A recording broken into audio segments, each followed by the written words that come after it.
नमस्कार फॅमिली, मी तुमची लाडकी सुवर्णताई शेतकर। आता खूप मोठा प्रश्न आहे, धोंडा जेवण म्हणजे काय।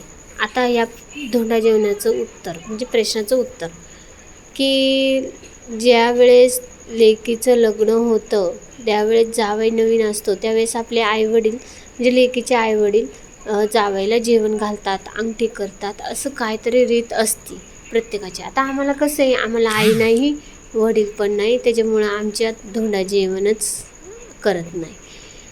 आई असती वडील असते तर त्यांनी केलं असतं, पण फुलफुलाची पाकळी हे सोनं चांदी आहे आम्हाला, आमची गरीब परिस्थिती आहे आणि आम्हाला परवडत सुद्धा नाही। आणि कसं असतं ना, परिस्थितीची जाण ही प्रत्येकालाच असते, काहींना नसते तर काहींना असते। त्याच्यामुळं आमच्या घरामध्ये परिस्थितीची जाण ही सगळ्यांनाच आहे, त्यामुळं आम्ही हसून खेळून राहणारी माणसं आहेत आणि खूप आयुष्य मस्त जगणारी माणसं आहेत। व्हिडिओ आवडल्यास लाईक करा, सबस्क्राईब करा। धन्यवाद फॅमिली। आई वडील असणं खूप गरजेचं आहे मुलीला, कारण की आईवडिलांशिवाय आयुष्यच खोटं आहे।